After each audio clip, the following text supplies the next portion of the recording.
All right, let's talk about China because we point back to that conversation we had with the bloke from the Epoch Times, saying it straight. He's obviously not a fan of China for obvious reasons. But what about how China is now starting to push back against this idea that there's going to have to be any consequences for their failure to actually contain this thing? Gary, I mean, I do like that they're trying to say, oh, well, we're going to come up with the solution to this. We're the ones that are going to send PPE around the world. Well, hundreds of thousands of it was defective. They're not going to get away with this. Not allowed.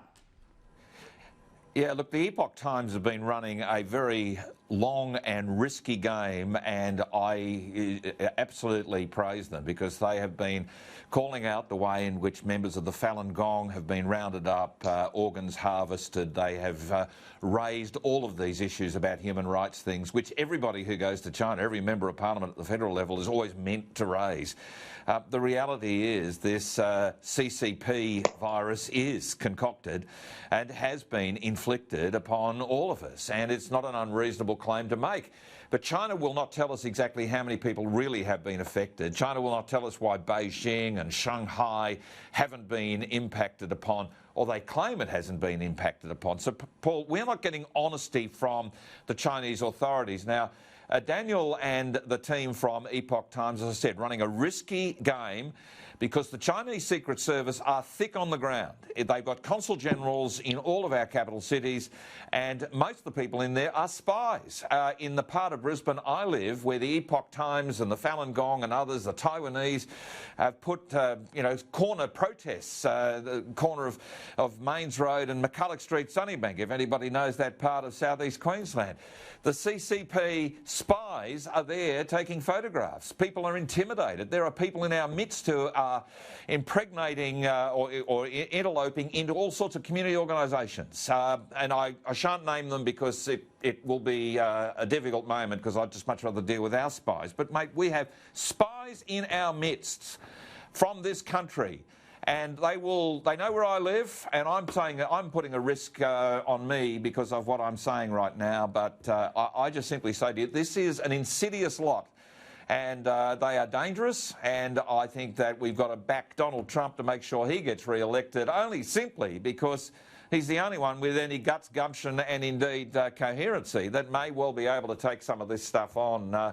Later this year. It's scary, Paul. It is really scary.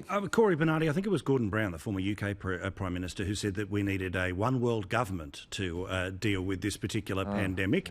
I would suggest that's probably not where you or I would like to be, or anyone watching us right now, or anyone on the show. But how, coming out of this, are we supposed to deal with China? Things like, are we going to see a level of, protectionism, nationalism, whatever it is that comes about, where countries like Australia, as I mentioned earlier in the show, 90% of the drugs people take are imported.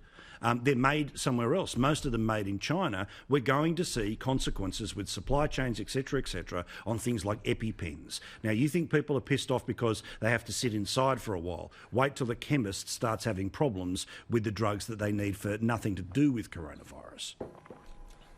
Paul, there are a whole range of consequences that are going to flow from this, and unfortunately the pushback is likely to be too great as well, and it will compromise, I think, Australia's economy even more.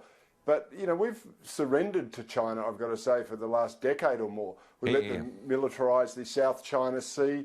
Our government did nothing. In fact, Julie Bishop promised us there would be no problem with that. We've seen them get involved in some of our compromising our security issues, national security issues here. We know that the Chinese don't tell the truth about what's happening in their own country. And just today, Paul, I was reading a medical report that said that predicted a coronavirus outbreak like SARS or MERS would erupt probably from bats. And this was in March of last year. The Chinese have obviously been aware of this for a very long time and have done very little about it. So we've got to deal with them. Not to our detriment, but we've got to reinforce that we are a sovereign nation. We're not going to be dictated to. We've got to stop our media from slavishly saying, oh, we've upset the Chinese or whatever it might be. Use them as a trading partner like we should, but we've got to show some strength, and strength develops respect.